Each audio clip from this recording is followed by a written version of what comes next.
নমস্কার বন্ধুরা, সুনিতা তারাসুন্দরী ভেজ চ্যানেলে সকল বন্ধুদের জানাই স্বাগত।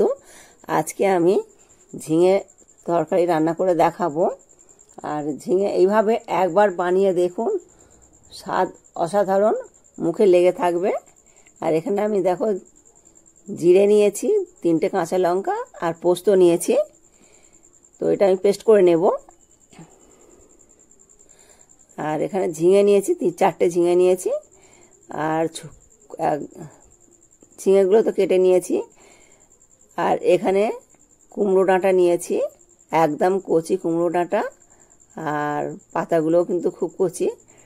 তো এগুলো আমি কেটে ধুয়ে নিয়েছি। আর দেখো কত সুন্দর ডগাটা, আর ডাঁটাগুলো কত সুন্দর। তো এগুলো আমি ধুয়ে রেখে দিয়েছি। আর এখানে আমার পেস্ট করা হয়ে গেছে, এটা আমি ঢেলে নিলাম। তো এখানে আমি আলুগুলো তো কেটে নিয়েছি, দেখতেই পাচ্ছ বন্ধুরা। এখানে আমি 2 চামচ তেল দিলাম। কড়াটা গরম হয়ে গেছে, তেলটা দিয়ে নিলাম। তো এবারে আমি একটু খুন্তির সাহায্যে নাড়িয়ে নিলাম। তো আমি প্রথমে বড়িটা ভেজে নেব। আর বড়িটা একটু বেশি তেলে ভাজলে কিন্তু খুব ভালো হয়। আর ছাঁকা তেলে যদি ভাজা যায় বড়ি কিন্তু খুব সুন্দর খেতে হয়। তো আমি প্রথমে ওই জন্য বড়িটা ভেজে নিলাম। তো বড়িটা আমার ভাজা হয়ে এসছে, আমি এটা এবার তুলে নেব। আর যে তেলটা থাকবে এই তেলটার মধ্যে আমি আলু আর সবজি টবজি কেটে রেখেছি, ওগুলো কিন্তু ভেজে নেব। আর এবার আমি তুলে নিচ্ছি, তেলটা ঝরিয়ে আমি তুলে নিচ্ছি। আর আমার গলা শুনে বুঝতেই পারছো খুব ভীষণ ঠান্ডা লেগে গেছে, গলাটা ধরে গেছে। তো দেখো আলুটা এবারে ছেড়ে দিলাম। আলুটাকে আমি ভেজে তুলে নেব।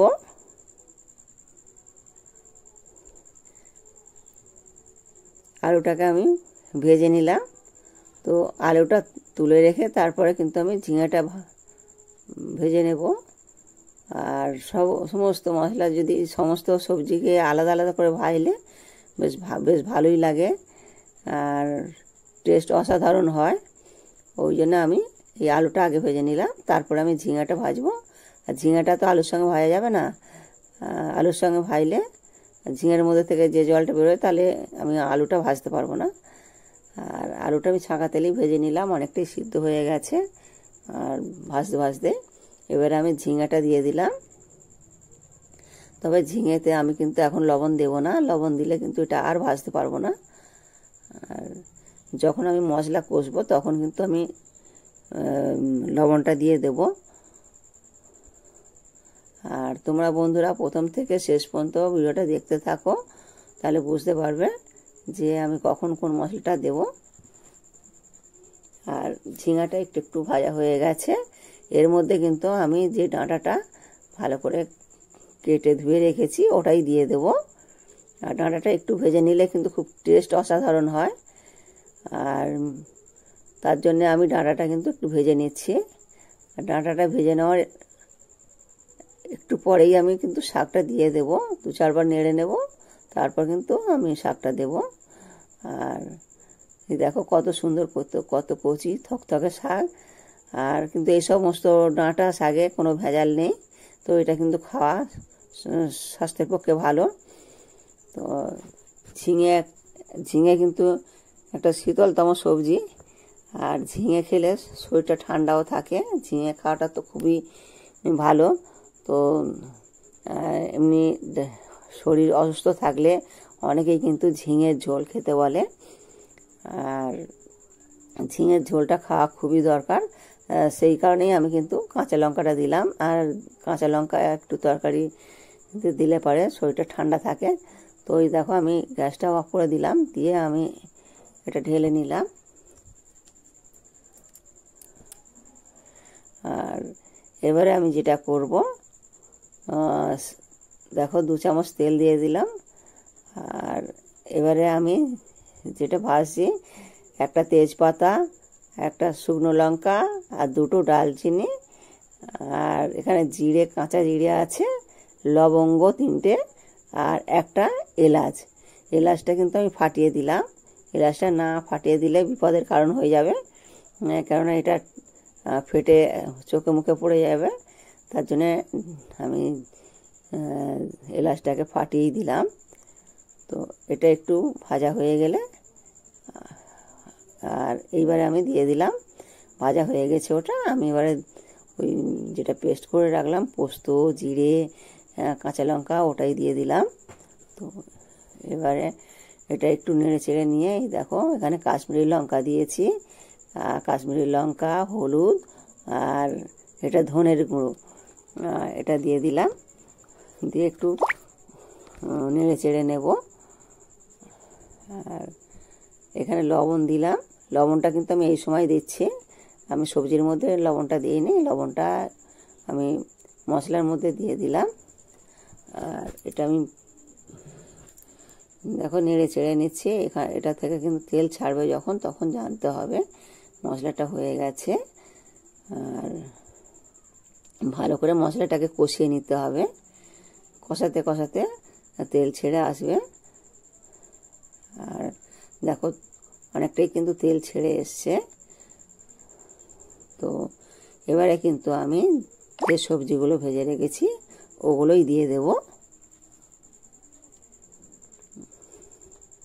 আর দেখতেই পাচ্ছ বন্ধুরা তেলটা কিন্তু ছেড়ে এসছে।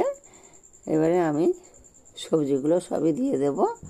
আমি প্রথমে আলুটা দিয়ে দিলাম,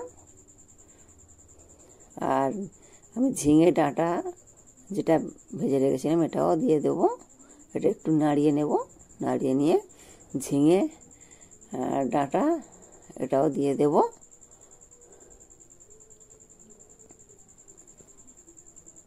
এটা দিয়েও আমি ভালো করে একটু কষিয়ে নেব।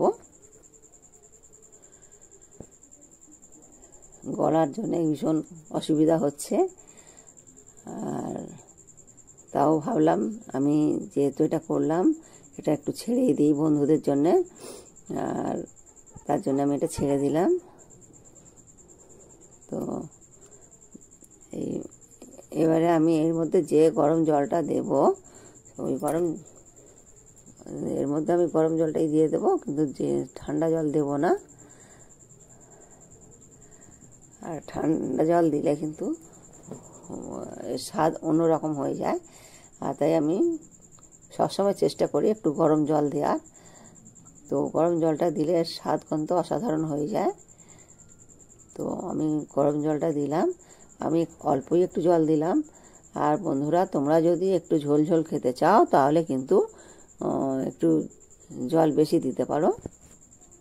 আর এবারে বড়ি দিয়ে দেব, তরকারিটা যখন একটু ফুটে উঠবে তখন কিন্তু আমি বড়িটা দেব।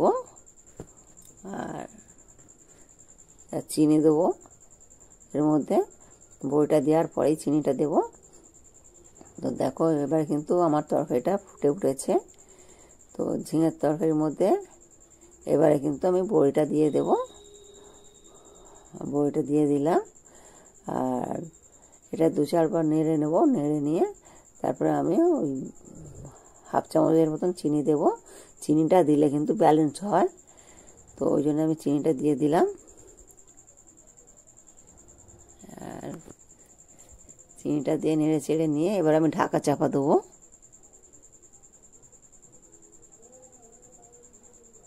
তো এটা আমি ঢাকা চাপা দিলাম।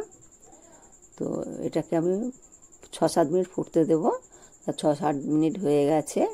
আমি কিন্তু মাঝে একবার ঢাকা খুলে দেখেছিলাম। তো দেখো এবারে কিন্তু এটা তরকারিটা হয়ে গেছে। আলুটা দেখলাম, আলুটা কিন্তু সিদ্ধ হয়ে গেছে, খুব সুন্দর সিদ্ধ হয়ে গেছে। আর এখানে ডাঁটাটাও কিন্তু খুব সুন্দর সিদ্ধ হয়ে গেছে। আর আজকের এই রেসিপি তোমাদের কেমন লাগলো কমেন্টে কমেন্ট করবে। আর নতুন বন্ধু থাকলে চ্যানেলে সাবস্ক্রাইব করে সাথে থাকবে। ভিডিওটা এখানে শেষ করব।